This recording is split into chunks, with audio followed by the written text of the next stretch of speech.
Hey everybody, this is Mike Cook, the creator and voice of Chucky Chicken. We hope that you're enjoying the show, and if you are, please do us a huge favor and hit that like button, subscribe if you haven't done so already, and hit the bell so you're notified every single time that we go live.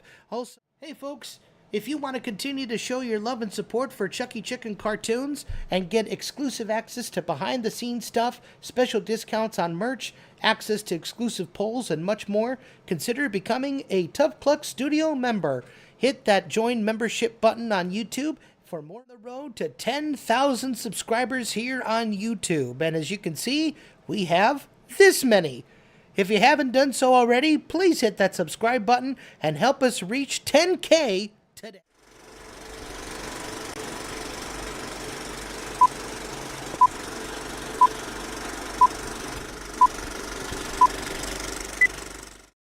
Rise and shine, Chucketeers! Coming to you live on YouTube, it's time once again for the Cluckin Crew podcast! With your hosts, series creator and voice of Chucky Chicken, Michael Cook, lead director, storyboard artist, and compositor, Elias Levine, and art director, lead character designer, and lore keeper, Tino Calcaterra! Join us for animation news, behind-the-scenes info on the series, special guests, audience interactive events, and much more. And now, on with the show!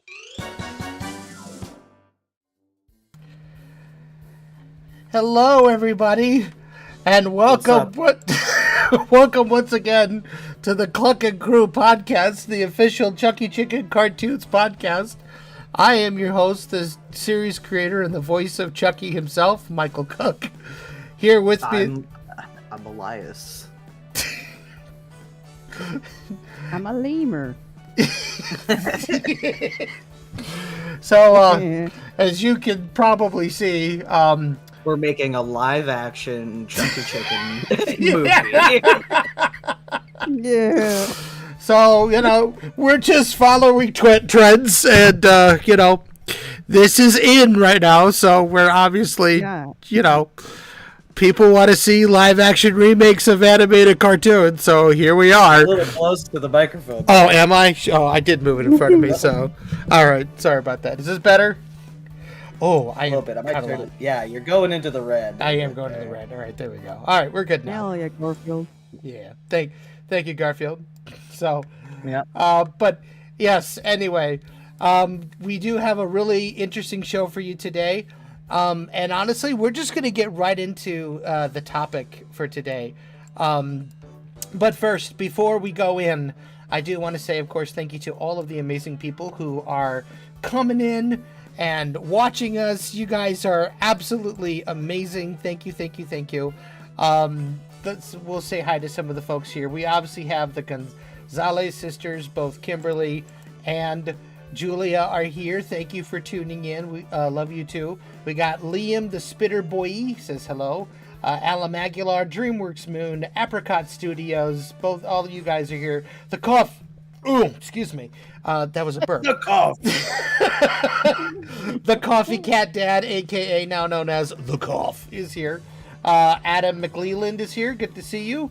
Charlie Har Studios. Shay White is here. Hello. Harvey Maltese Mancia is here. I thought I saw a couple other new faces in the crowd.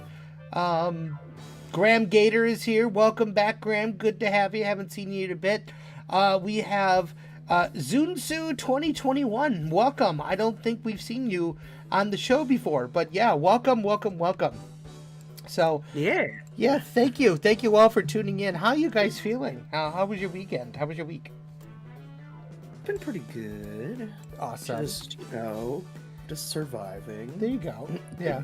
Full of work and grinding. Hey, Dad. Yeah. Always good to be working, right?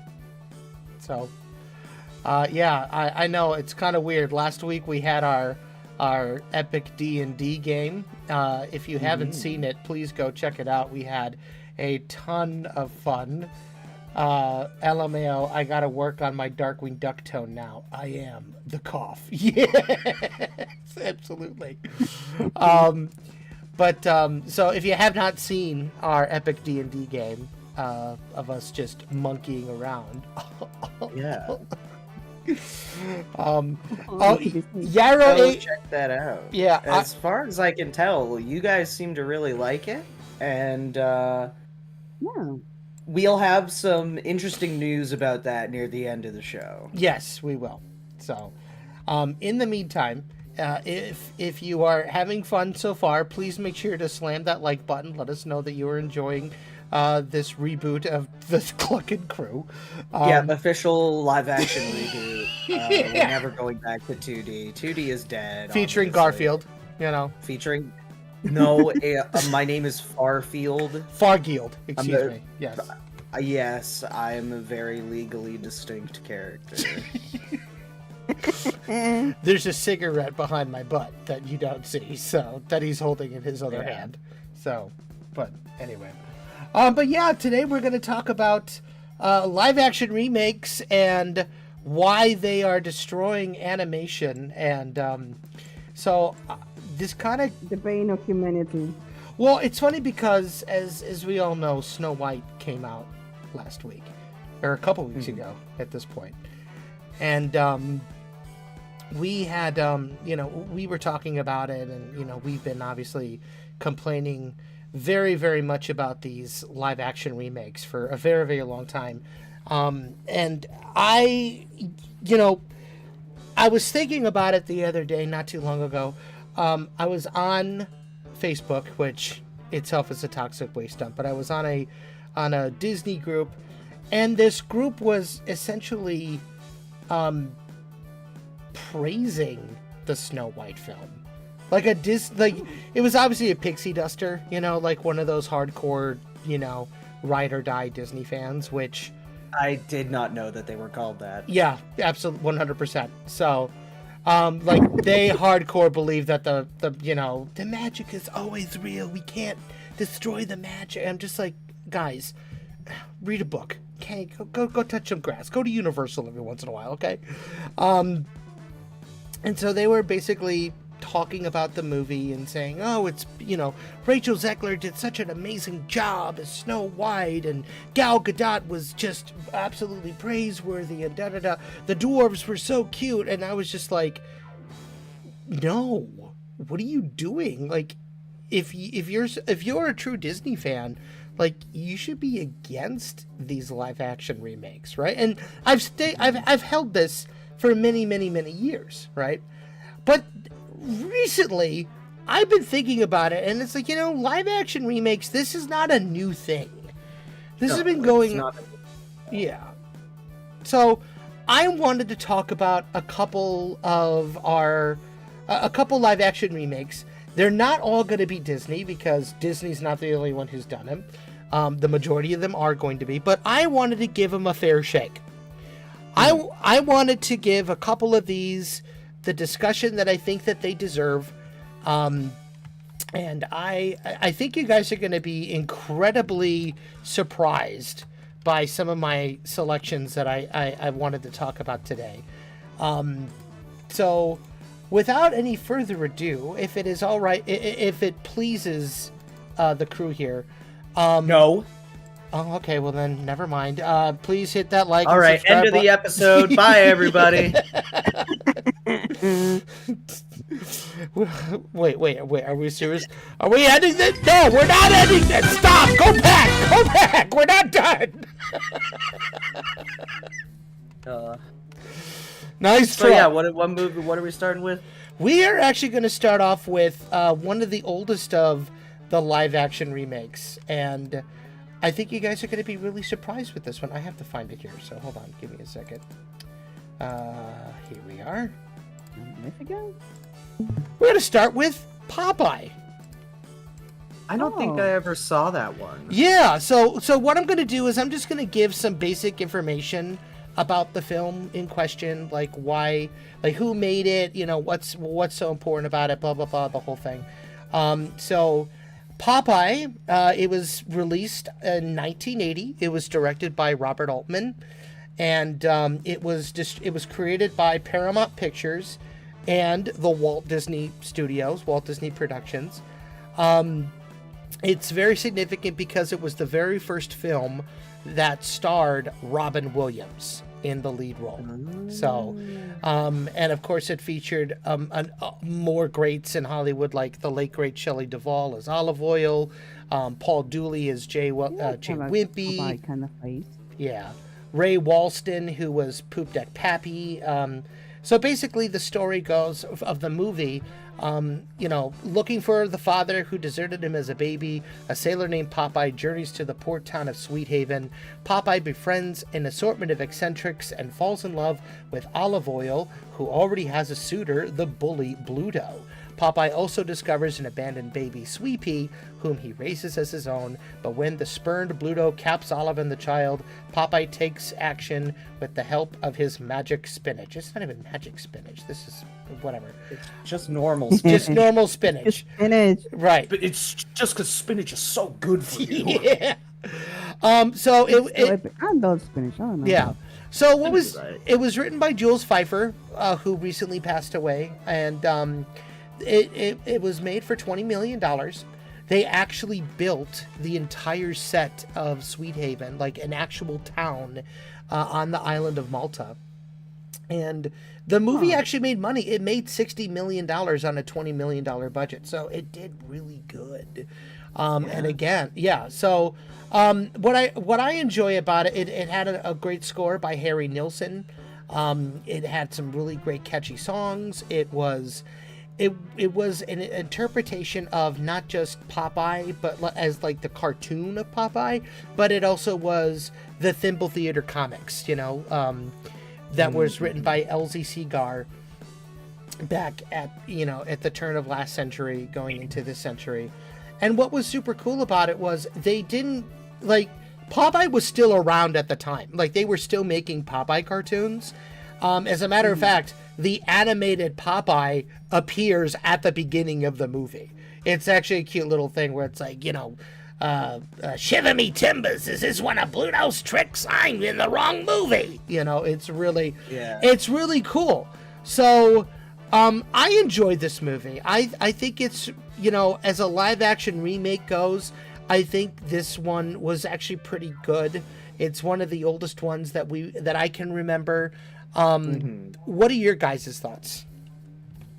As I have not seen, I don't think I've seen the movie personally. I might have, but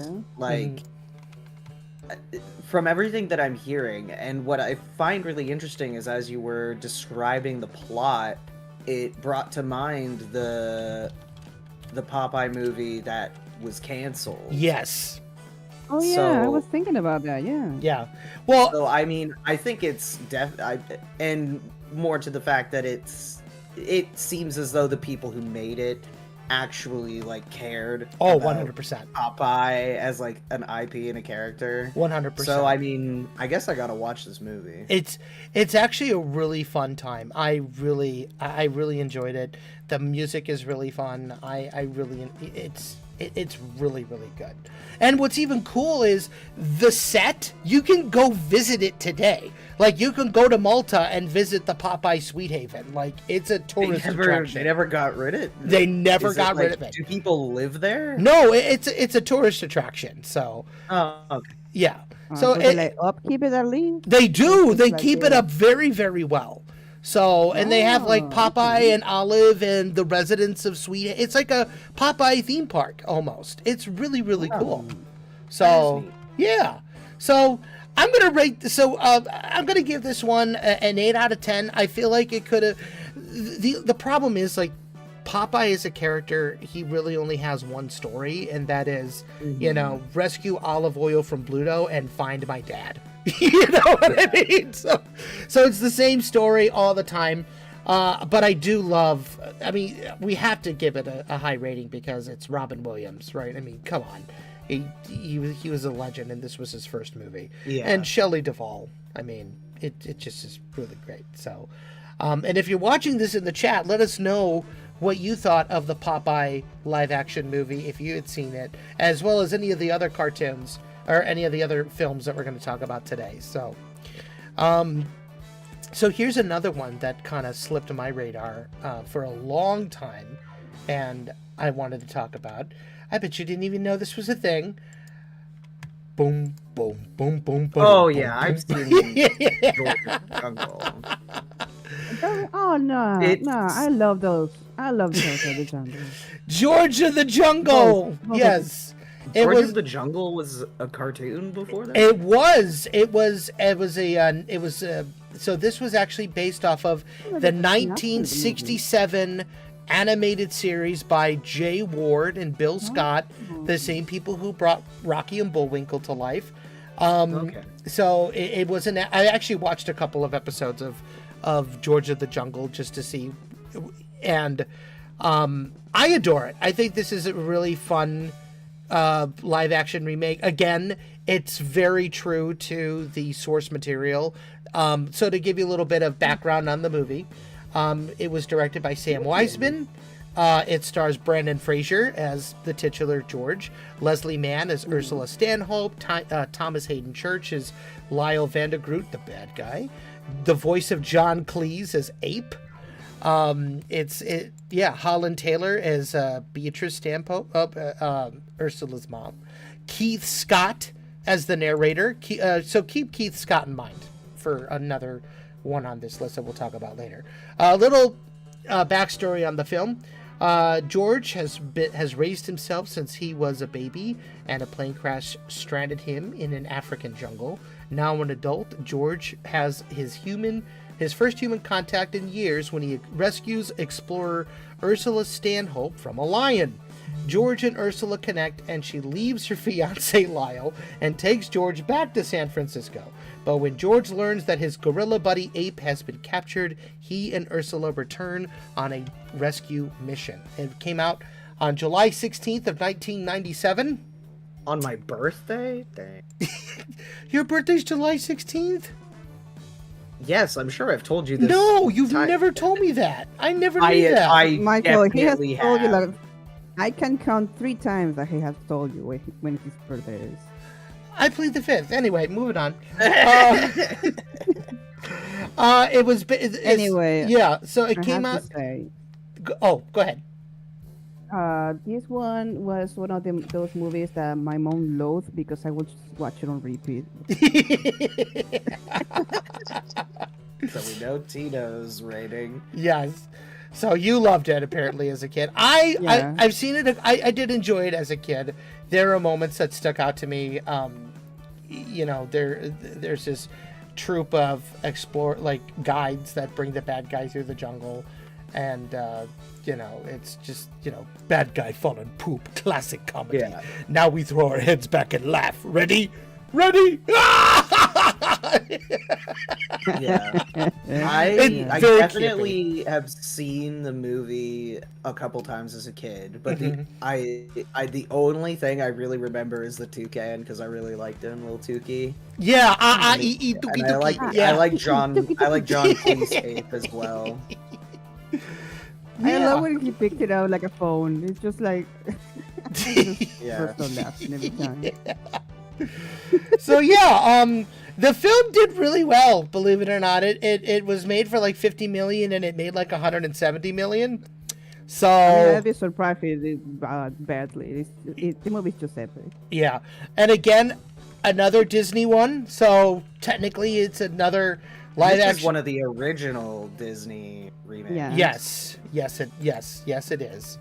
And as a matter of fact, we are going to talk about the other original remake that came out shortly before. Oh, I have to. Oh, hold on. Control F. There we go. Yeah, we live and learn. 101 Dalmatians from 1996.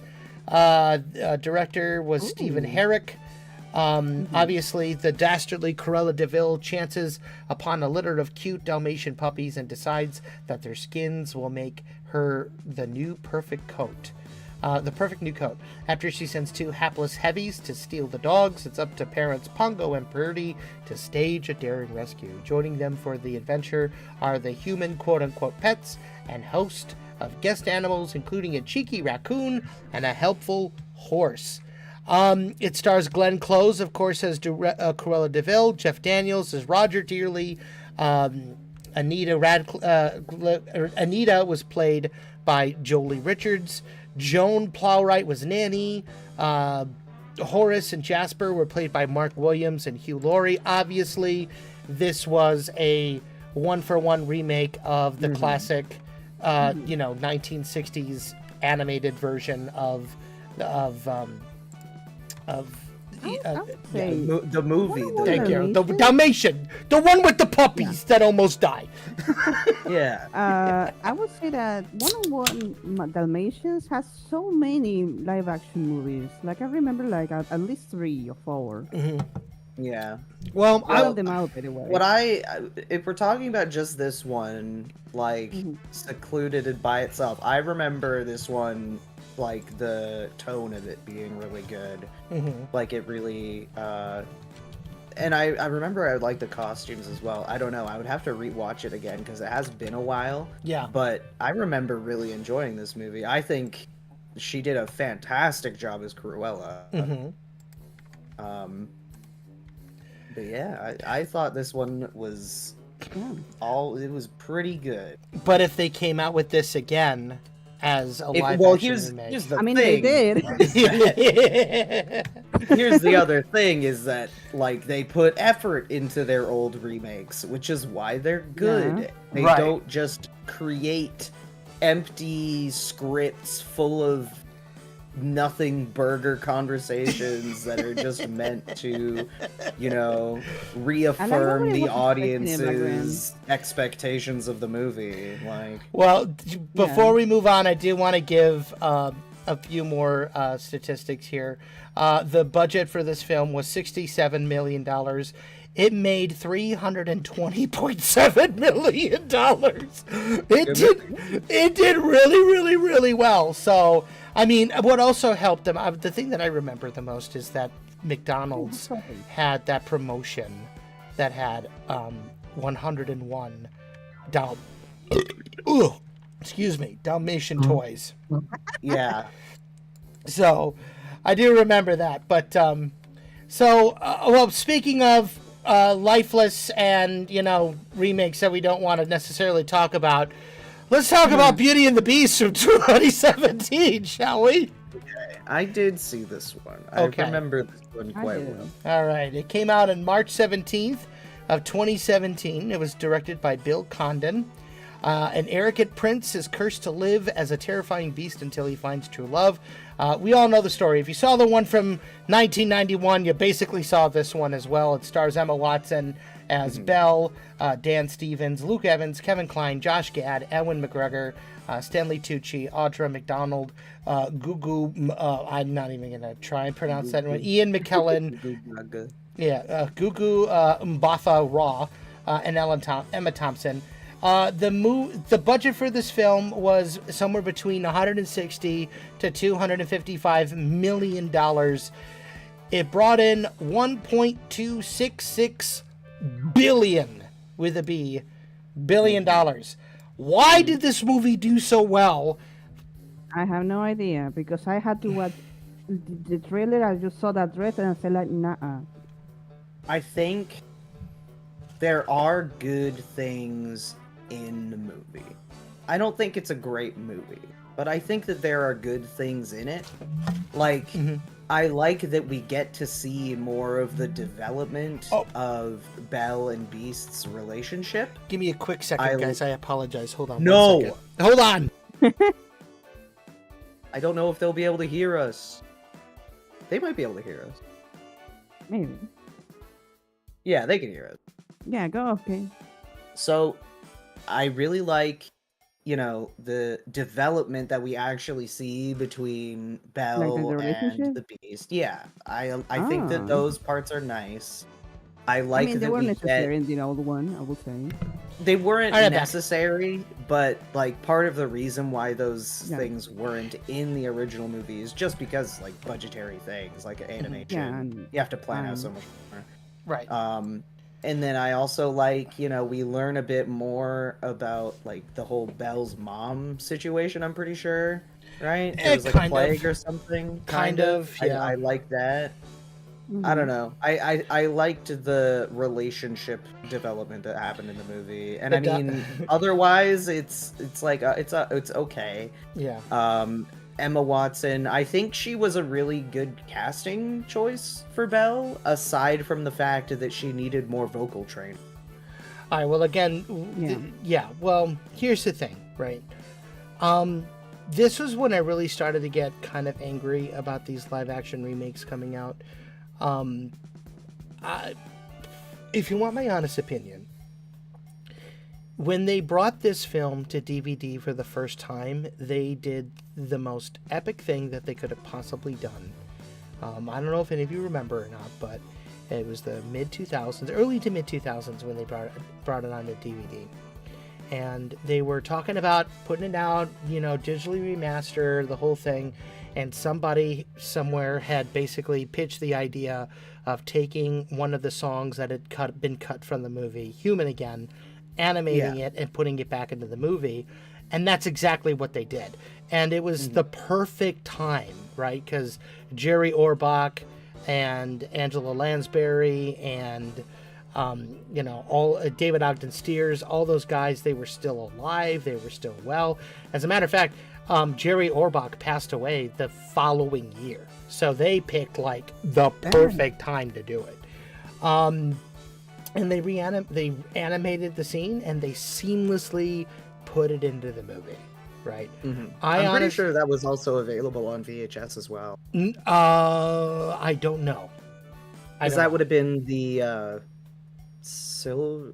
whatever, it was the remastered collection.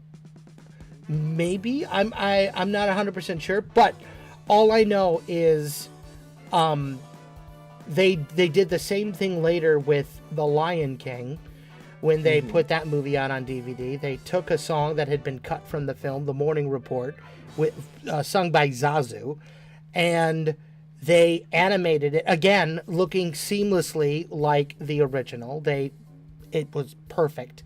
Put it into the movie, and it was like it was part of the movie when it came out in '94, right?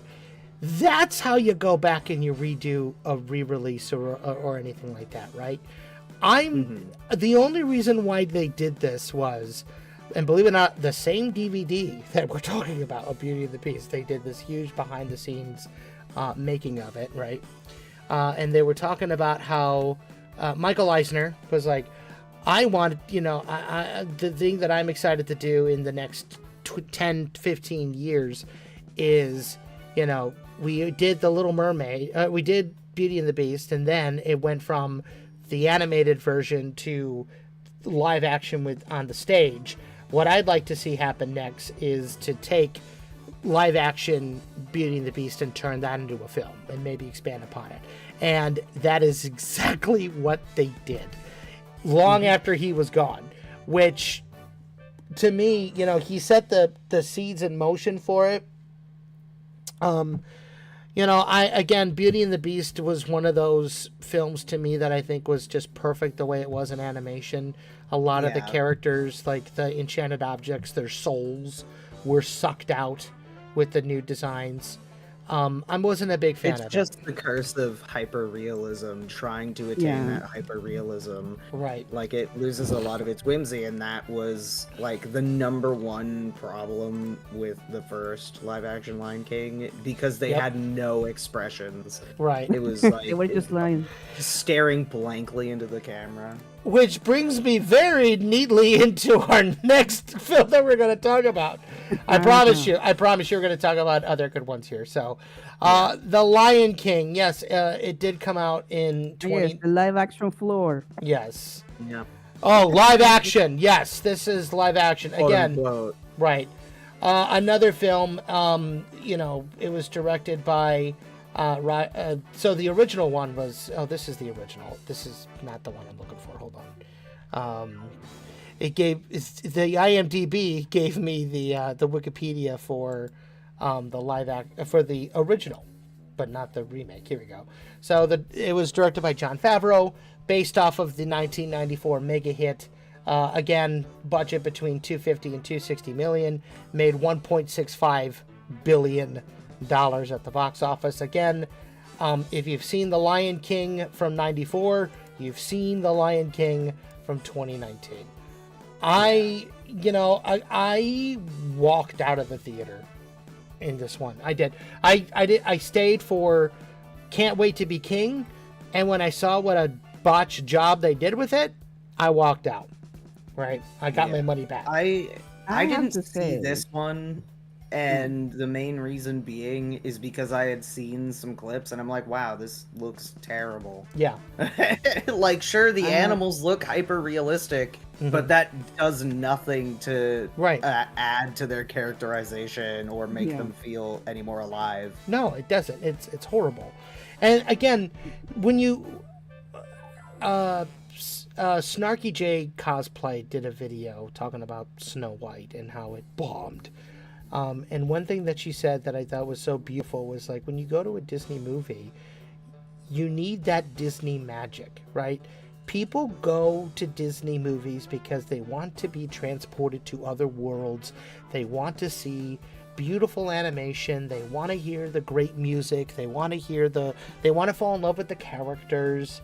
We want to feel like a kid again when we go and see a Disney movie. I mean, that's why we go to Disneyland. That's why we go to the Disney parks. I mean, because we believe in magic, and it comes to life in the parks because, we saw it in the movie, and we go to the parks because we want to relive the movies, and we want to see these characters that we grew up with, right? With The Lion King, what they were trying to do is like a photorealistic version of The Lion King, of the original, and they missed why we loved the original movie. It wasn't just because they were lion. Like, if we wanted to see a realistic version of Lion King, watch what it was based off of. The Lions versus Hyenas was based off of a movie. So this one, in my opinion, just absolutely failed. And this is when I really felt that Disney was losing, the reason why people loved their movies. I'm going to switch. The thing that made me angry about this movie. Mm-hmm. Well, I didn't watch it on theaters because I just, like I said, I watched the trailer. I didn't vibe with it. I said no. Right. I don't want to waste my time on it. Right. But the thing that made me mad is that sometime later, when it came to like TV, my mom was watching it, right? And Michael, the audience doesn't know. She doesn't appreciate animation. Like, she falls asleep the moment an animated character comes on the screen, basically. Right. So she watched the whole movie like something that she cannot do with animation. And it's just, Mom, it's the exact same movie. It made me angry. Just a worse version of the same movie. Exactly. Yeah. Exactly.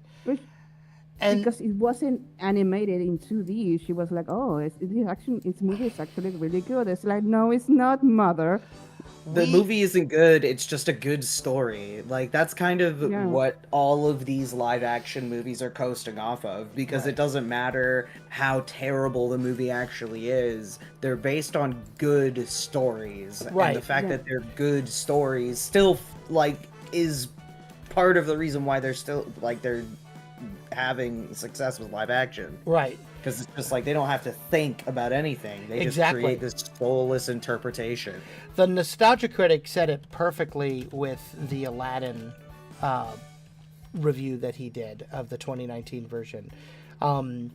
This film, the film was riding on the coattails of the original, and it had the disadvantage of not being animated, and it was just going beat for beat for beat for beat for beat. And, if you went to go see it, it was only because you had such nostalgia for the original, right? Yeah. And that's the problem. Give me something new. Right. Well, I will say this. The next film that we're going to talk about, I think, played off of nostalgia, but it did it in probably one of the best ways possible. Because I bet y'all forgot that this movie was even a thing. I remember that one. The one where they're weird CG creatures. Yeah, but I want to talk about The Adventures of Rocky and Bullwinkle. It came out in the year 2000, June 30th. It was directed by Desmicanoff. Here's the story of this particular film.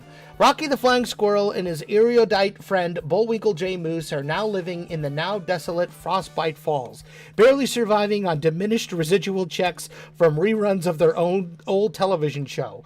Meanwhile, back in Pennsylvania, fearless leader and his notorious spies Boris Badenoff and Natasha Fatal have escaped their cartoon existences and are reborn as characters in flesh and blood.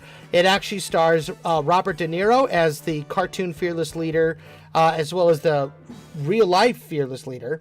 Reen Russo as live-action Natasha. Jason Alexander as Boris Badenoff. Keith Scott as the voice of Bullwinkle Moose, replacing Bill Scott, who passed away in the 80s. The amazing June Foray as Rocky the Flying Squirrel and the cartoon version of Natasha.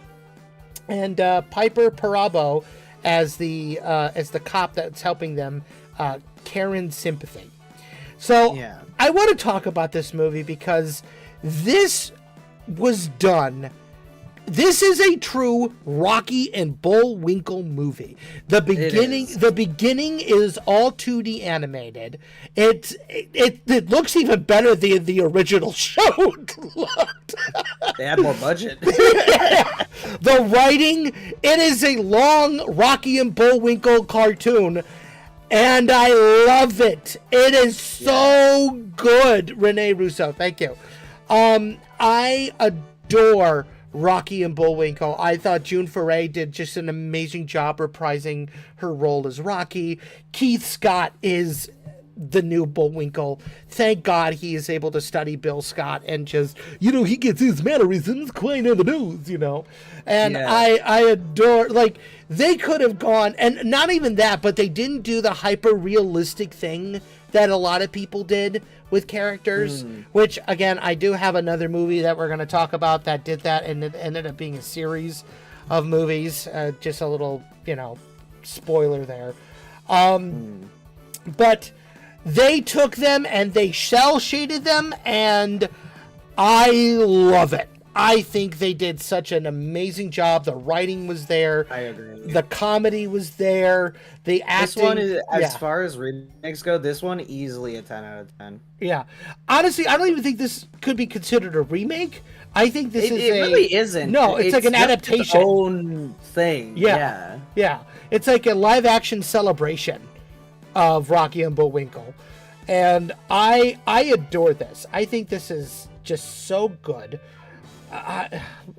Some of my favorite comedic lines come from this movie, because there's a scene where the whole premise is, really bad television is trying to take over the world, and they decided to rename it from Really Bad Television to Rocky and Bullwinkle Television. What's the difference? So good. So good. If you have yet to see The Adventures of Rocky and Bullwinkle, you need to rectify that immediately. This is such a good movie. I adore it. 10 out of 10. It understood the source material. It celebrated it. It did so good. The cameos are the cameos. So good. Tino, what did you think of Rocky and Bullwinkle? Well, I did watch the movie and I did like it, but I cannot really state how much. Well, I mean, I guess I took your word for it because I never watched the show before the movie. Okay. So it was like, I don't know. To me, it was like experiencing it for the first time, like the whole franchise. Right. And you know what? That's true. I grew up watching. Yeah, I watched the show. They played it on Bozo Circus. They had them as like the cartoons that they played before the grand prize game. So every Sunday I was watching Rocky and Bullwinkle, and that's how we kids in Chicago learned about Rocky and Bullwinkle. So there was they did do a animated series later, which has one of my favorite characters of all time, Evil Chicken. Oh yeah, I love Evil Chicken. Oh, he's having a moment. The microphone couldn't take it. Oh my god! Stop! Never. I had to find a way to make you laugh somehow. Oh my god! But yeah. So... Stop! Oh my gosh. So anyway. So yeah, Rocky and Bullwinkle. Oh my gosh. A great movie. So good. Oh, I love Rocky and Bullwinkle. All right. Well, let's go from a really, really good movie that understood the source material to a little bit more of a mediocre movie that, you know. Oh my god. All right. So Yeah. Alvin and the Chipmunks. It came out in... When did this one come out? Let's see. 2007. It was directed by... Let's see here. With the creepy, hyper-realistic eyes. Yeah. I'll give them credit. I think they could have made the Chipmunks look a lot worse. Than They could have. did. Yeah. I think so. So Just the eyes I'll don't give have them the- credit for like sticking to the general character designs Mhm. as far as Yeah. like making them realistic. Right. So I did like the live action designs of the Chipettes. I thought they looked cute. Yeah. Oh, So, basically, the gist for this particular film, if you haven't seen it yet, after the tree they call home is cut down and shipped to L.A., talking chipmunks Alvin, Simon, and Theodore find a new home with songwriter Dave Seville. Despite a rocky start in this new arrangement, Dave eventually discovers that the spunky critters have rare singing talent. When the three perform in front of a record executive, Ian Hawke, played by David Cross, he immediately signs them. Although the infectious pair rapidly gains in popularity, their loyalty is soon tested. Okay, so the Chipmunks are kind of important to me. They're one of those characters, again, that I grew up with. I really loved the Chipmunks, and I learned a lot more about them later in life than I Did did. they have a TV show in the 80s? They've been around a long Yeah. time. Well, yeah, no. So, it's like the yeah. 60s, right? Yeah, They've had a the few 50s. different shows. I'm pretty sure. Yeah. Oh, dang. Yeah, so Ross Bagdasarian Sr. Was the creator of the Chipmunks, and he released the song "Witch Doctor." That's how it was an actual hit in the 50s, and that was where he first used the sped up voice. That was the chipmunk voice, right? And then from there, obviously, they did the Chipmunk song for Christmas, which just blew up, and they became an instant sensation. There was the Alvin show in the 60s, and then from there, after Ross Bagdasarian Sr. passed away, his son, Ross Bagdasarian Jr., and his wife, Janice Carmen, came in and took on the mantle of continuing the Chipmunks. Their first project with them was a Chipmunk Christmas, which was done with Chuck Jones, right? That was the first time, and that was more in line with what we got with the classic Chipmunks. And then from there, they did the Alvin and the Chipmunk show from the 80s that we all know and love. Chipmunks at the movies. They blew up Yeah. again, and then They have How many chicken and then movies? they had a bunch of like holiday specials. Yeah. And then the movie came out with the Chipettes. Right. Oh, shoot. All right. Tell you what. I hate to do this. We're going to take a really, really quick break because I hear the dog barking. So give me a few minutes here and we'll be back and we'll pick this up where we left off. All right? My apologies, folks. Hang on. We'll be back.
Alrighty, sorry for that, folks. I apologize again. Life happens sometimes here on the range, but yeah. So I just want to say my thoughts here about this particular movie. Okay. I didn't like it at first. I wasn't a big fan. I'm not a big Jason Lee fan. I thought David Cross was really great. I also wasn't a fan of the fact that they got Justin Long, Matthew Gray Gruber, and Jesse McCartney to do the voices of the Chipmunks. Wasn't one of them Justin Timberlake? No, Jesse McCartney.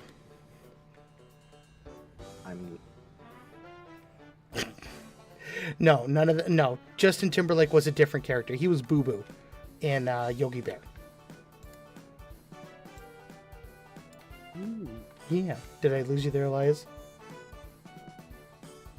Oh yeah. Okay. Again, I wasn't the biggest fan of this until I did some research on the movie, and I found out that this was actually produced by Bagdasarian Productions. So again, the family, the creators of Alvin and the Chipmunks. So they were all in it 100%, and they again wanted to tell the story. Like, this was written by them, it was produced by them. Like, they had a big say in the story and in the way that the characters were performed. And I'm just gonna say this. I'm not a big fan of these remakes. However, the fact that the original creators were on board, I have to give it a pass. Right? Yeah. The- I don't hate them. I think they're mid, Yeah. but like, I don't know. I don't think they're not offensive to me or anything. Like No. the Disney remakes are. Yeah, no. Kinda, Yeah, they're just there. I would say the only thing that to me is good about this movie is that it revived interest in the Chipmunks. So Hmm. on TV, I will watch the animated ones, the movies, Yeah. yeah. because they've been out of it for a long time here. And I don't know, if maybe somebody says that, hey, I still have the rights to the movies to put it on TV, and so I started watching them Yeah. instead. No, exactly. Again, and that's, I think a lot of these movies, if they're done right, they can revitalize interest in the original property, right? And what was cool about this was it did eventually lead to a new Nickelodeon animated series, Alvin and the Chipmunks. It was CG, but it was still, and it was again back to form with Ross and Janice reprising their roles, and they were like full control of this one. They wrote and voiced and everything, so it can lead to really, really good things, right? And I think this is one of those examples where, revitalization in the property was really great. I don't think it destroyed the character.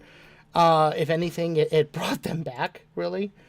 I wasn't going to talk about this one, but it was mentioned in the comments, and I did briefly talk about it a little bit, so I guess we'll talk about this one. The same cannot be said for Yogi Bear. Yogi Bear... Yeah, Yogi Bear sucked. Yeah. Yogi Bear Yeah. stank. Yeah. So, came out in 2010. It was stanky.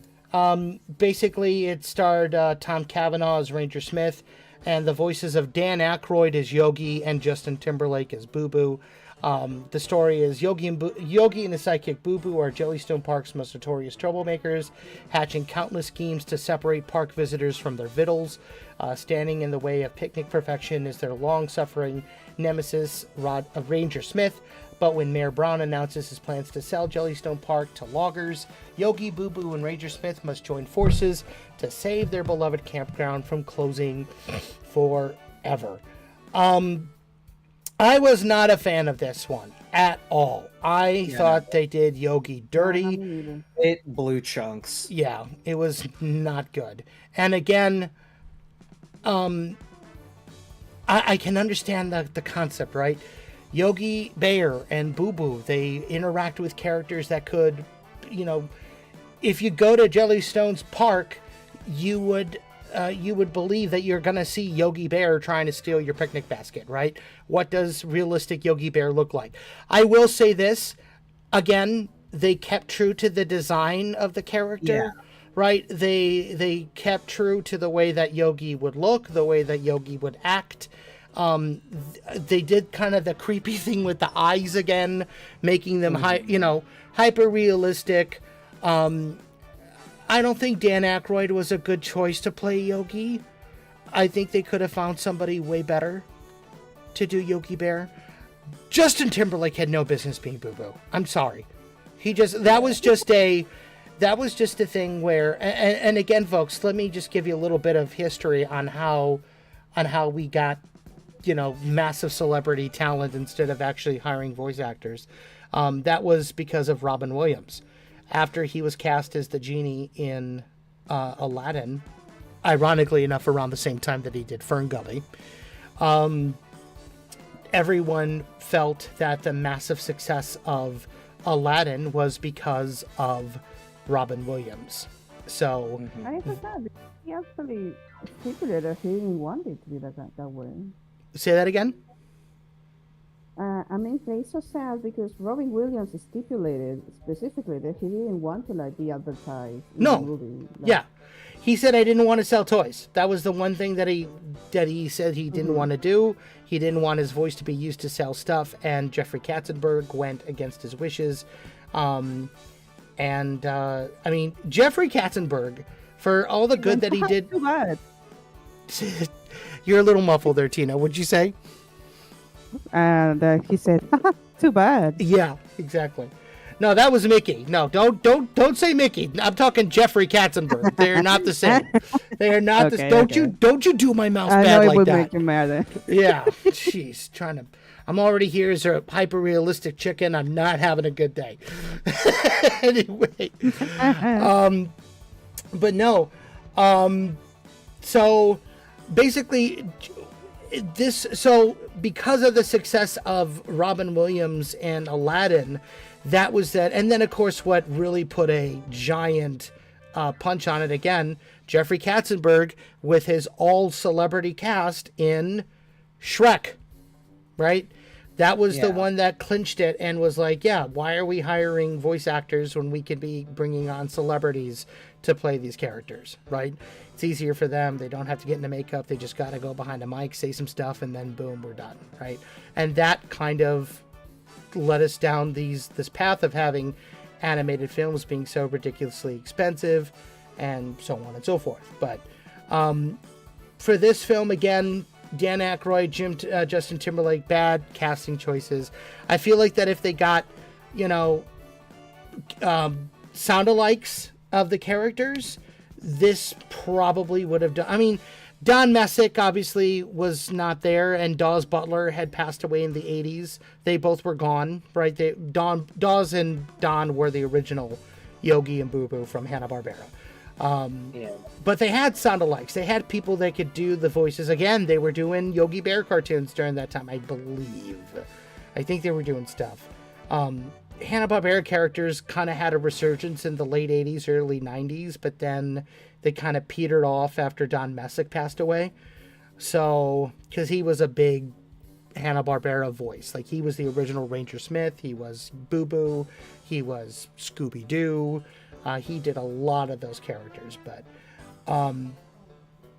so yeah, again, and the story, it makes sense. It's a typical, we got to save our classic home, but I don't know. I wasn't vibing with it. Here's one of the last ones we're going to talk about today. We got to talk about Aladdin. Again, well, here's the thing. I will say this. I actually enjoyed Aladdin a little bit, and I'm just gonna. I thought that the take that they had on the film was a little different than the animated original, right? they did. I mean, they couldn't do verbatim the first one.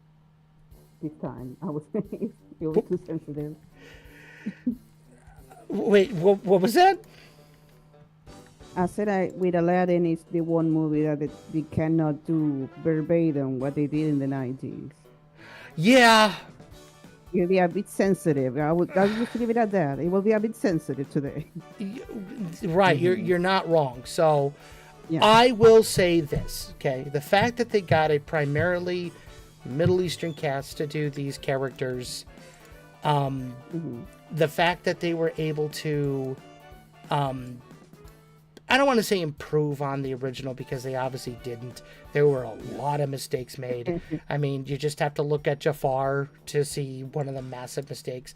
The fact that they didn't try and replicate Robin Williams, and they had Will Smith kind of go back to 80s and 90s Will, like the Fresh Prince of Bel-Air kind of thing with him.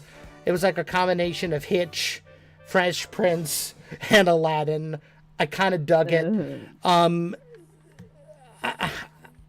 Mena Massoud as Aladdin. I mean, yeah, he looked the part. He was a little. He just was bad. He just was bad. He was a I would bad say this Aladdin. movie is one of those movies that I can say that the auto-tune was really noticeable. Yeah. Yeah. I liked Naomi Scott as Jasmine. I thought she did a really, really great job. I really think that she just knocked it out of the park. Looks like the character, sounds like the character, sings like the character. They added more to her. I mean, the whole thing with Shirabat, I mean, they had to extend the story somewhere, right? So how do you do it? You add more to, they got rid of the whole... Well, they didn't even get rid of the whole you got to be married to a prince by your next birthday, because you got freaking Billy Magnuson coming in as Prince Anders, just going, yoo-hoo, come be my wife, I mean, it just... I know he didn't say that, but it just... I don't know. What I will admit, I love the music. I thought that they did a really great job expanding on the score. I was one of those guys that liked Speechless. I thought it was a great Jasmine song. I'm just ashamed and sad that they didn't really stick to it near the end of the movie, right? Because she did one thing with Hakeem the guard, and then all of a sudden she was kidnapped and it was end, right? Like, I don't know. Elias, what do you think? I didn't see the movie, but also it looks visually, just looking at this poster, it looks terrible. Okay. It looks terrible. The carpet looks cool. I didn't like the carpet, actually. I'm not gonna lie. I haven't seen the movie, but I mean, like, from what I'm seeing on the poster, it looks like they kept the design relatively similar. Okay. That's it. That's all I got. I don't care for this movie. It looks like hot garbage. Okay. And I don't think they should have made this movie because they didn't have Robin Williams. And I hate, okay. If they had made the genie not just Will Smith in a costume, I might have been more okay with it. But he's just a guy, not the big blue amorphous man that we all know and love. Right. Yeah. And I again... have a question, actually. Go ahead. I don't remember. Did Gilbert Gottfried die before this movie, or No, was he in the movie? He died shortly after, so Alan Tudyk was... Ah. Yeah, Alan Tudyk played Iago. However, Frank Welker reprised his role as both Abu and the Tiger Head entrance to the Cave of Wonders. So, rest in peace to Gilbert Gottfried. He was a great voice. I really, a lot of those guys, and that's the thing, right? Like the sad part about it is, I wish that they continue, like we were talking about before the break, the addition of the new things. And they were going to do something with Aladdin. They were going to insert the song Proud of Your Boy, which was written by Howard Ashman and dropped after he passed away. The main reason is being the original film was going to focus a lot on the relationship between Aladdin and his mother, right? Aladdin was supposed to have a mom, but at the very that film just went through all sorts of production hell. And unfortunately, that whole idea of the mom and his friends and everything got scrapped for the version of the film that we got today. So Proud of Your Boy had to be removed. But they were going to put it back in like they did with Human Again and The Morning Report. And I feel like that could have been a really, really sweet thing to put back into the movie. But Yeah, that would have been cool. yeah, so this is when this is when I started to really feel like, okay, that's cool that we're getting these. Where's the new animation stuff, right? Yeah. And why are we not getting it, and what can we do to fix it? So the last film that I want to talk about today, and we'll do another one of these because there's so many. Like, there's so many films that we're just scratching the surface. Yeah, truly. So let's talk about this one because we're all a little mad here.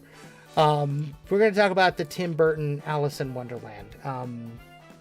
Yeah, I mean, it wasn't like amazing or anything, but I thought it was a cool movie. Like it's not even comparable to the original Disney film, Right. Just because like the plot and everything that happens is like so much different. I thought it was I thought it was neat. I give it a solid 6.5. I didn't see this one. I did not. I'll be honest with you. I don't have a whole lot of interest in Alice in Wonderland as a property, right? Which is saying something because I loved the original movie. You know, the 50s version. I'm a big Ed Wynn fan. I really loved what Walt and the team did in interpreting their version of the story. I grew up watching Adventures in Wonderland on the Disney Channel. Throwback to folks who may or may not remember that show. Is that the live action TV show? It was, yes. The one with... I remember some little things about that. With where it was kind of... It was very nice. It did that. It was kind of like a matinee type thing, wasn't it? No, it was a TV show. So it was kind of like Melissa Explains It All, or Clarissa Explains It All meets Alice in Wonderland, and it just was very 90s. It was made by the same people, I believe, who did Boy Meets World, if I'm not mistaken. I may be very much mistaken. I don't know. But I'm Googling it right now. It was the one with the White Rabbit on roller skates, and Tweedledee and Tweedledum were MC rappers. I might not remember this show, then I might be thinking of a completely different thing. It's very interesting. It's on Disney Plus. I highly suggest you go check it out. Like, to me, that just brings back so many memories of me being a kid and that era of the Disney Channel. But for me, the story of Alice in Wonderland, you know, I understand that true Carolites, you know, fans of the original Lewis Carroll book hate the original Disney version of the movie. Yeah. Right. This one was made, I mean, again, it's a Tim Burton movie, so anything he does, he's going to put his own little spin on it. Of course, it stars Johnny Depp and Helena Bonham Carter. And Helena Bonham Carter, yeah, you're right. For someone who is not a big fan of the source material, people seem to love this one a lot more because it is darker, it is a little grittier, it is closer in tone to the book, right? So, well, and you have what was it, the Bandersnatch or whatever it was? Oh, the Jabberwocky. The Jabberwocky, which, like, I have not read the Alice in Wonderland books, but it seems to be like an important thing that is just completely left out of the Disney version. So I can understand why people would gravitate. It feels more like Yeah. Alice going through scene to another scene. Yeah. The book has like a core theme Mm-hmm. that I don't think the movie captured. But it's still a good movie. I'm not saying Yeah. bad stuff about The- the Alice in Wonderland animation, Mhm. but The original Alice in Wonderland to me has like some of the same vibes as Land Before Time in that there isn't really like a story with a moral that we're following. We are just watching this character, like things are happening to this character and we are just watching it happen. Alice learns some lessons at the end, but it is like completely separate from Yeah. like Yeah. her journey. It's just like, oh, I should, be a good child because I had don't a want to be fun- brought back fun to hell. anecdote about this movie, Yeah. actually. I do have a fun story about this movie. Yeah. actually. No, I mean it's a great. Let Tino tell his story. Oh, I'm sorry. Go ahead. I didn't hear you there, Tino. Um, You're a little muffled. Go ahead. Right. No, it's okay. It's okay. It's okay. How this is better? Much better. Okay. So I was watching the original 2D animation Alice in Wonderland Mm-hmm.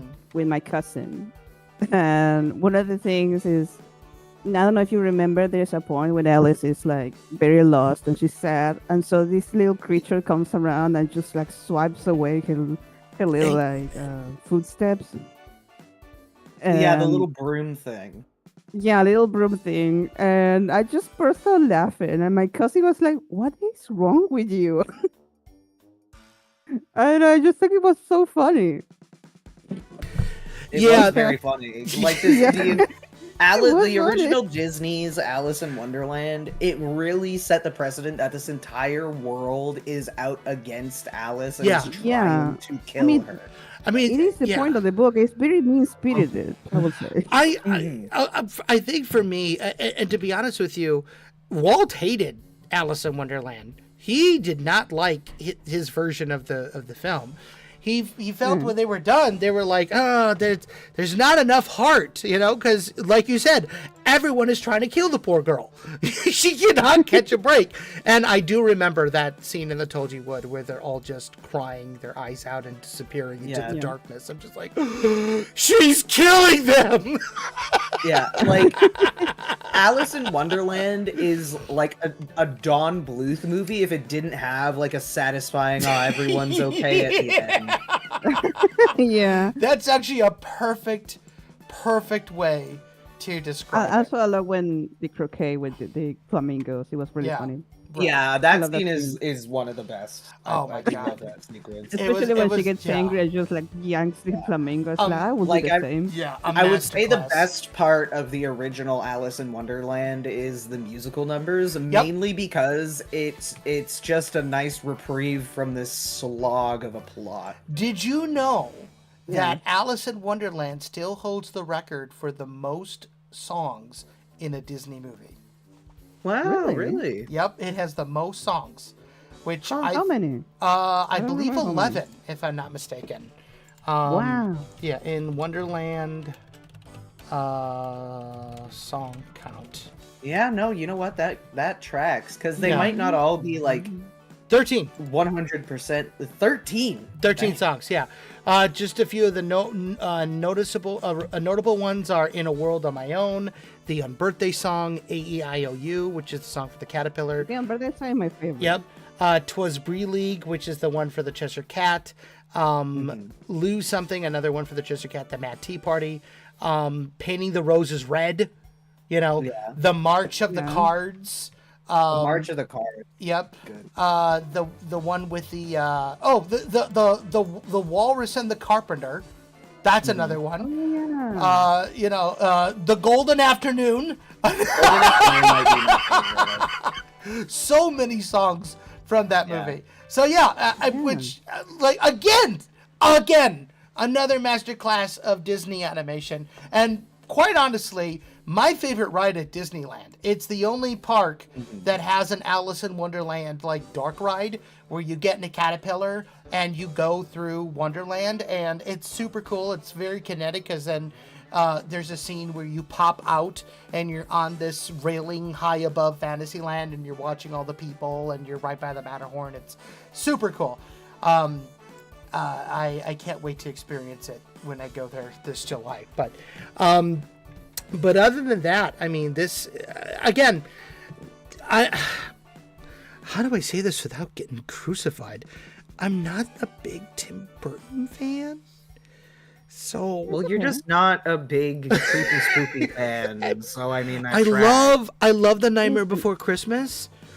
I don't like anything else he did. Listen, Michael. I am a big Tim Burton fan. Okay. Of the style, and I don't blame you because I feel like Tim Burton has been like the style has been very exploited lately. So it's not like special anymore. Yeah. I would say. Yeah.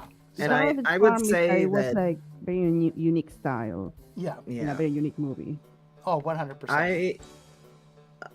but yeah, I enjoy this live action. I think it gives a lot more to the audience to like, think about and learn about this world than the Disney version did. And Yeah. I think that as far as like movies with CG, this is kind of on the border of like where it that kind of area where back in like the early 2000s CGI looked like amazing, and now where it all looks like Spy Kids 3D. It is kind of in that weird middle ground that's like a little uncanny, but I think that it serves the movie, and the aesthetic of the movie, so I think that it works really well. Yeah. So yeah, I'd say this is a pretty good live action movie, even though like you cannot even compare this is not a remake of Disney's Alice in Wonderland whatsoever. This is its like own thing entirely. Yeah. No, exactly. And that's the other thing too. I think this and the Jungle Book live action remake, which we're not going to talk about today. I do want to talk about it though, but another time. We'll do it next time. Well, in the next time that we go back to this. Yeah. I think that these get away with it because, again, these can be taken as their own interpretations of the source material, borrowing elements from the Disney version. This one, however, does its own thing. Yeah. So it completely 100% its own thing. So, I mean, I think at this point, like, I don't know why they called it. I mean, I know Disney produced it. I don't know why we're calling it a live action remake, because it's not. It's its own thing. So, but anyway, so why are we talking about this, and what's so important about this whole discussion about the live action remakes? Well, I do want to go back a little bit here, and I want to pull up that post that I made. And talk about why I think it's important, right? So, like I said at the top of this thing, last week there was a thing where somebody was defending the Snow White film, and I took the liberty of doing my best to essentially school this person and let them know. How wrong they are. So I'll read my. I will How read. did it go? I will. Well, actually, it went very, very well, and I'll tell you why. I'm going to read my post verbatim. Okay, so this is from March 30th. I'll read it exactly as I wrote it, and it says, "So this is a response to a comment someone made on a comment I made on a post by Top Disney about the latest Snow White film and their defense of the film." The commenter saying that the remake should continue to be made because it retells the classic stories and brings them to life in a new way, and the reason some of them failed is because of how some went woke. It's a long response, but anyway, but you're going to have to sit here and read it, listen to it. So this is what I said. Yes, we should be bringing old stories to life very much like Walt did. However, What you are saying is that they should retell the same version of the same story over and over in live action.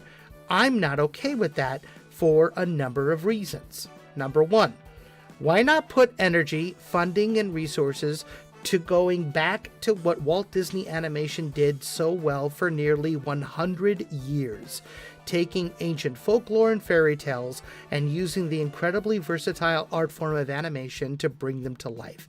You can do so much more with animation than you can in live action. Put the original classics up to these remakes and compare for yourself.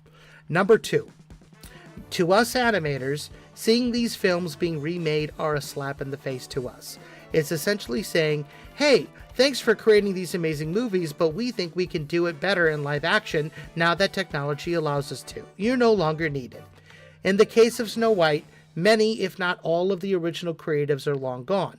But for films like Lilo and Stitch, Moana, and the films released in the 90s, Aladdin, Beauty and the Beast, Lion King, etc., nearly all of the original animators and creatives are alive, watching and seeing what Disney Corp is doing to their work, and it's sad and it's disheartening.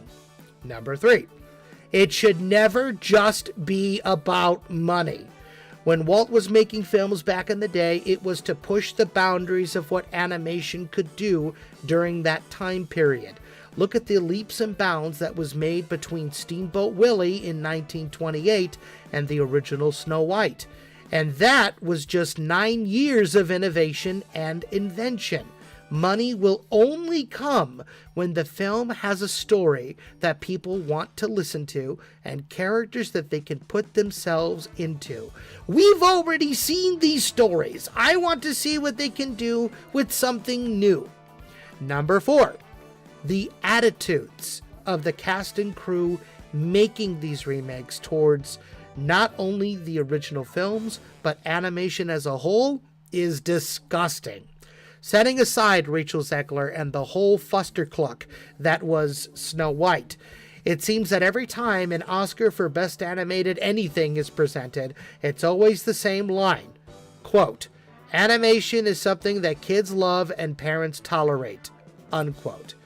Granted, when presenting the Oscar for Best Animated Picture back in 2022, Halle Berry, who was the Little Mermaid in the new one, Naomi Scott, who was Jasmine, and Lily James, who was Cinderella from the 15 remake, made the point to mention the honor of portraying these classic characters before bashing animation as a whole.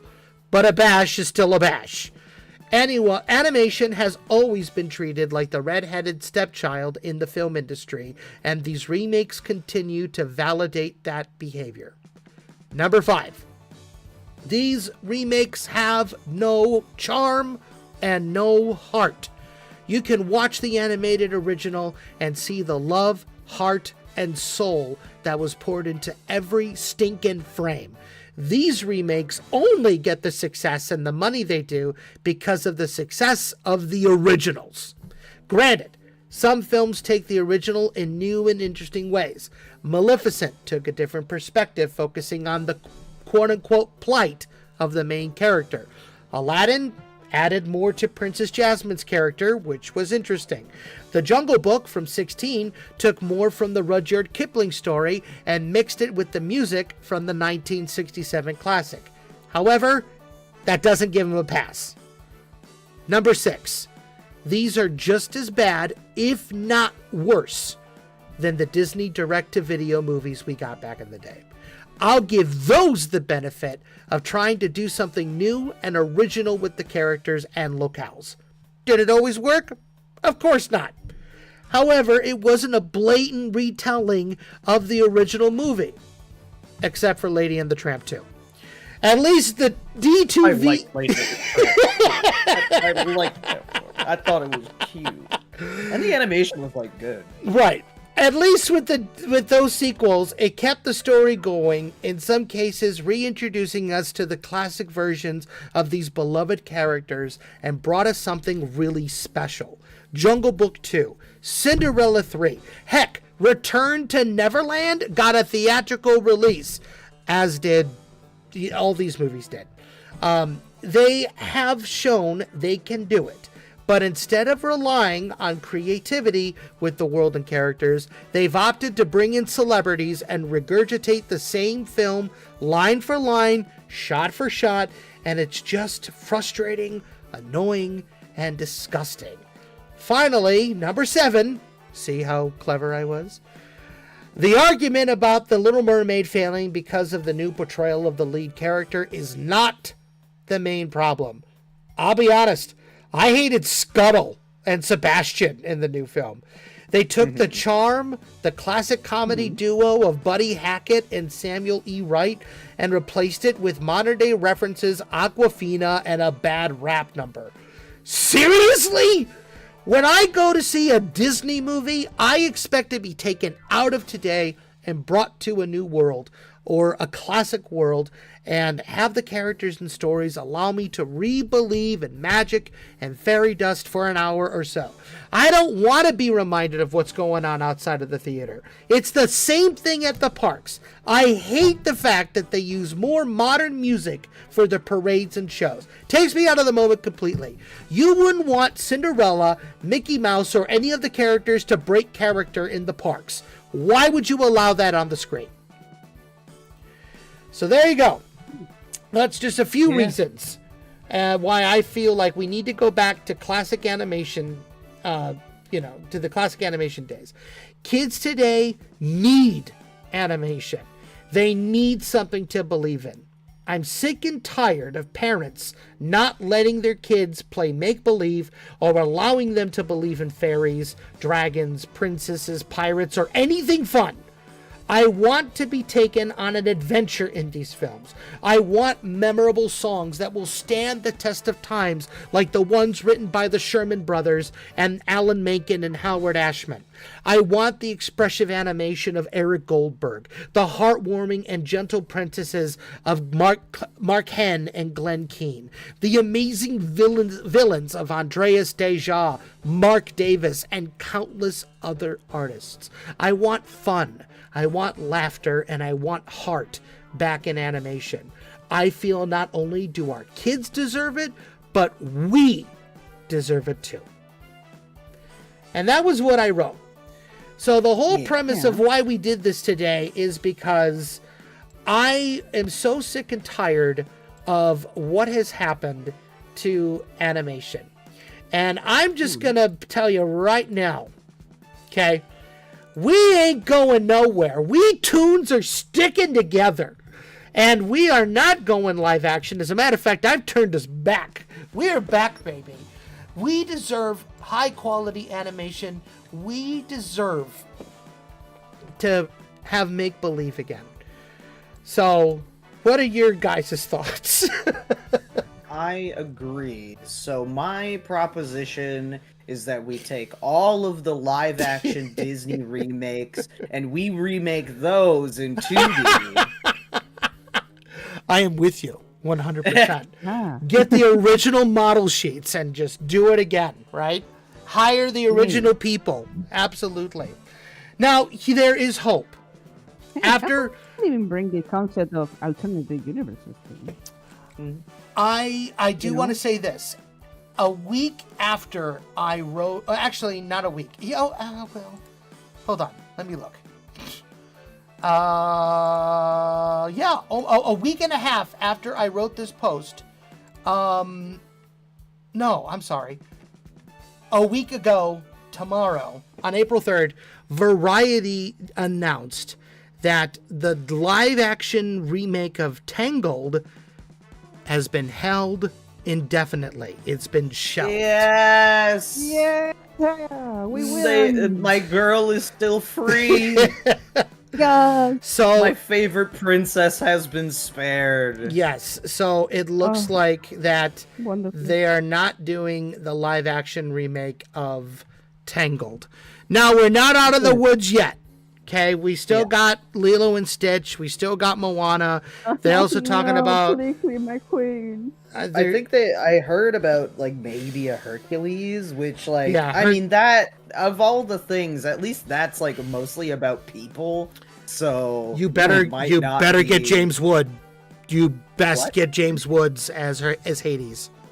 That, yeah, you do need to get James. Hades. I don't know how old he is, but it's fine. Yeah. Hades is old as heck, so, you know. Anyway, so we're still not out of the woods yet. We still got a couple more of these, but speak with your dollar. The fact that Snow White flopped so hard, I think, is a beautiful, beautiful thing. I don't like, bad-mouthing, film, because here's the thing. I know this was not something that the filmmakers themselves wanted to do. Rachel Zegler, but withstanding, barring her, this is not something that they wanted to do. This was very much a cash grab. This was a bad mistake. All of the remakes are just like corporate shills. Yeah, like that's kind of the big thing about it. So, I think it's that each remake it makes more and more apparent that they want to try less and less. Mm-hmm. Yeah, they don't want to actually put effort into making movies or films proper. Right. They want money. They want your money. They don't want to actually make anything of substance. They just want to feed you the same regurgitated slop that everyone else is making. Mm-hmm. And, boycott the live-action Disney movies. Right. Now, here's the thing. If there's a good animated film, go support it, right? Yes, that's another important thing. Boycott the live-action movies and support not only indie animation, but any animation that you think you'll like. Go and see it in the theaters if there's a theatrical release. 100%. Couldn't have said it better myself. Speaking of indie animation, I do want to give a couple of shout outs. I do want to bring to all of y'all attention some Kickstarter stuff that is coming that I think all of y'all should go and support. First and foremost, I'm going to change the... Let me see if I can do this. Hold on one quick second here. Okay. Here we are. Alrighty. That's a little too big. Hold on. I gotta shrink. Control F. Thank you. Oh, no, that's... Will that work? It will work. Okay, cool. Alright. Umbert, actually. So, if you remember, last summer, actually. No, 2 summers ago. When animation was on strike, and they had those PSAs. Those were created by Jellybox Studios, which was actually started and founded by my very dear friend Gene Goldstein. They are doing a brand new series starring Adam Conover, and it's gonna be about animation and gaming, and it's kind of like Adam Ruins Everything but animated, and it's called Umbert Actually. So they're looking for $90,000. They've gotten $27,000 right now. Lots of really cool perks. Go support them. Gene also did that really great video about the secret of funding indie animation not too long ago. If you've yet to see this, you need to go and watch this as soon as you're done watching us. I think it's so important. So go and support them. I will be backing them. I'm going to throw a couple bucks their way because Gene's a friend and I want to see this be made.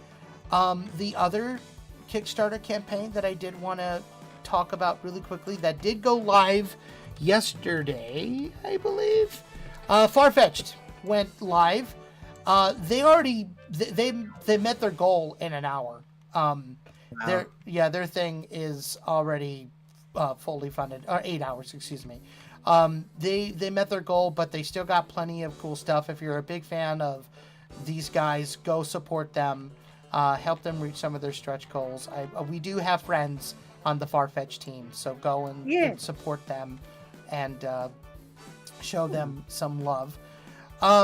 We also, Elias had some news that he wanted to talk about real quick, so go ahead and share your news really quick there, Elias O'Bean. Well, as we mentioned at the top of the podcast, we noticed that people really enjoyed the Monkin Crew, our little D&D adventure. Apparently. And so, yeah, don't be too excited about it, Mike. It's almost like we had fun or something. But exciting news, the Monkin Crew is going to continue on Twitch. Yep. We still have some things to do over there. Mm-hmm. So if you want to know more about the Monkin Crew's future, go sign up or join the Discord. And when all of that is ready, we will post some announcements in there, as well as whenever it's ready, whenever we stream next, we'll also do an announcement then. Yeah. But if you guys really like our monkeys, stick around, and we'll also potentially, hopefully, have another monkey joining the Monkin Crew when we get that started back up. Yes, we'll have more info on that very soon. I'm very excited about that, not gonna lie. Yeah? Yeah, I am. And so that's about it, I think. I do have 2 pieces of news. One, not so great. The other, I think, will more than make up for it, though. So we have been working really, really hard on this first episode of Chucky Chicken Films of a Feather. We're so close, but I know that we said that we're gonna get it out by April 30th. However, we still got a few things that we gotta get done, so I don't want to rush it. I don't want you guys to be given a product that's not the best. So we're going to push the release about a week or so. So instead of being on the 30th, we're going to go ahead and release it on the 7th. Sometime at the beginning of April. May. Yes. The beginning we're of still May. aiming for the 30th. Yes. But right. Yeah. However, I have a surprise.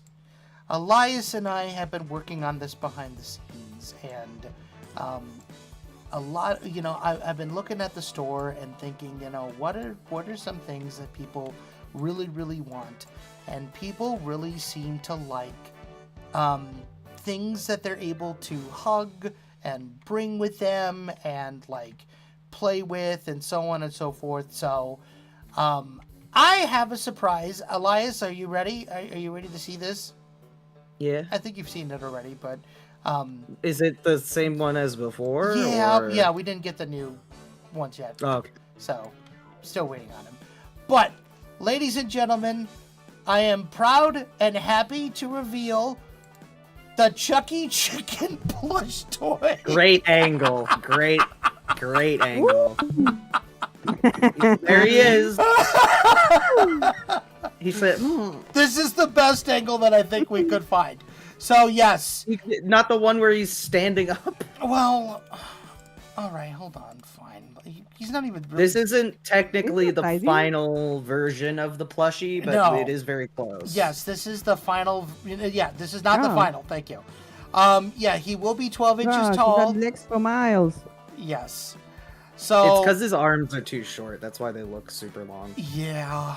It was either shorten the legs or stretch the arms. So we decided to stretch the arms a little bit. So, but yeah, there is a Chucky Chicken plush toy coming. So there is going to be a live action Chucky that you can have for your very own. Yeah, but Ready it's to more look in the like Rocky chicken. and Bullwinkle style, Yes. so it's all good. 100%. Yeah. He will be on pre-order relatively soon. When we get more information on that, it will be available only on our store at chuckychickencartoons-shop/fourthwall.com. Stay tuned for more information. We will show better pics, and I will actually show you the sample live in a video when I get him. Hopefully, I'll have him within the next month, and then from there, I'm hoping by the time that I'm in Disney, that orders can start, right? So That's my timeline for right now. But yeah, Chucky Chicken plushies are coming. We've heard. We have Take a obeyed. picture with the plushie at Disney. Yes. Oh my gosh. Hey. I'm bringing Chucky to Disneyland, so I will be taking snapshots, and he'll be at the castle. I'm gonna have him like interact with all the characters. On the statue with Walt Disney and Mickey. So let's see that. We're gonna throw you. We'll overthrow you. 100%. So yeah, we'll give you pricing information and all that stuff once we get it done. But yeah, so what do you guys think? I know I think we had a lot of fun today talking about the live action remakes, and it just goes to show you, right? Not all live action remakes are bad. Like, some of them are okay. Not all of them. The ones that are like shot for shot remakes suck, but the ones that actually take the source material and do something new and exciting and stay very true to it, I think do very, very well. And ironically enough, I think the best ones were based off of lost cartoon shows from the 1960s. Who freaking knew? So, but let us know in the comments, what are some of your favorite or least favorite live action remakes? What are some ones that you want us to talk about? If you're watching this after the show, leave them in the comments. Again, this has been a lot of fun. I really, it's nice to be back doing the podcast again. Yeah, let us know what you think. So, yeah, but and then of course again, if you've yet to do so, please make sure that you'll play it again. So we'll do all that. Yeah, so we'll all that stuff. But anyway, in the meantime, for the Cluckin Crew, I'm Mike Cook. I'm Elias. I'm Montana. And thanks for watching, folks. We'll see you next time. Bye-bye. Hey, everybody. This is Mike Cook, the creator and voice of Chucky Chicken. We hope that you're enjoying the show. And if you are, please do us a huge favor and hit that like button. Subscribe if you haven't done so already. And hit the bell so you're notified every single time that we go live. Also, hey, folks. If you want to continue to show your love and support for Chucky Chicken cartoons and get exclusive access to behind-the-scenes stuff, special discounts on merch, access to exclusive polls, and much more, consider becoming a Tough Cluck Studio.